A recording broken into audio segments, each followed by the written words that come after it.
ଅଶିକ୍ଷିତ ଲୋକ ଗୁଡାକ ତମେ ଏମଏଲଏ ହେଇଗଲା ପରେ ଉଚ୍ଚ କୋଟିର ଲାଇନରେ ତମର ସ୍ଥାନ, ତମେ କ୍ଲାସ 1 କୁ ପ୍ରମୋସନ ପାଅ, ବିଧାୟକ ଏମପି ହେଇଗଲା ପରେ ଲୋକ ପ୍ରତିନିଧି ଜଣେ ନମ୍ବର 1 ପ୍ରତିନିଧି, ତମେ ଏଭଳିଆ ଗୋଟେ କମେଣ୍ଟସ ସବୁ ଦବା।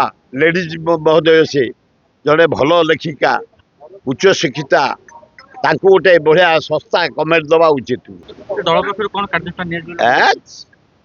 ତାଙ୍କର ଆଉ ଦଳ ହେଇ ଅଛି ତାର ଏଇ ବିଜେପିର ଚାରିଆଡେ ଦଳ ପରିବର୍ତ୍ତରେ ମାନେ ଯାହାକୁ କୁହନ୍ତି ଫୁଲ ଖାଲି ଫୁଟୁଛି, କଇଁ ଫୁଲ ବିଜେପିର ପାଖୁଡା ଭଦ ଆଉ ନାହିଁ, କଇଁ ଫୁଲରେ ପହଞ୍ଚିଲାନି। ସେ କଇଁ ଫୁଲର ମଧ୍ୟ ପାଖୁଡା ଗଳି ପଡ଼ିଲାଣି, ଖାଲି କେଶରଟା ରହିଛି, କୋଉ ଦିନ ଗଳି ପଡିବ କେହି ଜାଣିପାରିବେ। ଆଉ ଗୋଟା ସରକାର ଅପାରଗ ସରକାର, ଡେଲି ମର୍ଡର, ଡେଲି ଚୋରି, ଡେଲି ଡକାୟତ। ଏ ପରିବା ଦେଖୁଛ, ଭେଣ୍ଡି 100, ବାଇଗଣ 100, ଜହ୍ନି 100, ଦରଦାମ ହୋ ହେଇ ବଢୁଛି, ଗରିବ ଲୋକ ମରି ସାରିଲେଣି। ଏ ଗୋଟା ଅପାରଗ ସରକାର। ରଥଯାତ୍ରାଟା ସେମିତି ଭଣ୍ଡୁର ହେଇଗଲା, ଚାରିଆଡେ ମର୍ଡର ଚୋରି ଡକାୟତ, ଗୋଟେ ଯାହାକୁ କୁହାଯାଏ ଏମିତି ଅପାରଗ ସରକାର ଓଡିଶା ଇତିହାସରେ କେବେ ନଥିଲା।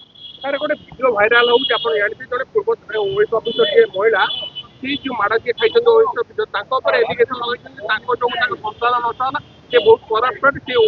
ମୁଁ କହିପାରିବିନି, ମୁଁ ତାଙ୍କ ବିଷୟରେ ମୋ ପାଇଁ ଟିପ୍ପଣୀ ନାହିଁ, କିନ୍ତୁ ଗୋଟେ ପବ୍ଲିକ ଅଫିସର, ଏମାନେ ପବ୍ଲିକ ଅଫିସର ଆମ ସେବା କରିବା ପାଇଁ ଅଛନ୍ତି, ତାଙ୍କୁ ଗୋଟେ ଘରେ ପଶି ଅଫିସରୁ ଭିଡି ଆଣି ଚାପୁଡା ଦେଇ ଗୋଇଠା ମାରିବା, ତମେ କିଏ କି?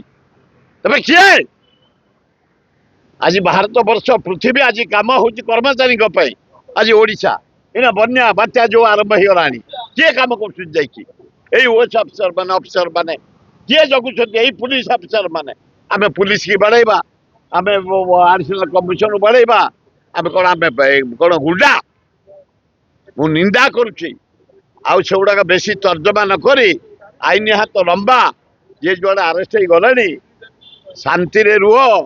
ରାଜ୍ୟ ଅଫିସର ମାନେ ନିଜ ଡ୍ୟୁଟି କର, ଲୋକଙ୍କ ସେବା କର, ଲୋକଙ୍କ କାମ କର, ଭଲ ହବ। जदि आपंक आम भिडी भल लगा तेब आम चैनल को लाइक, शेयर और सब्सक्राइब करने को जमा भी भूलु नहीं।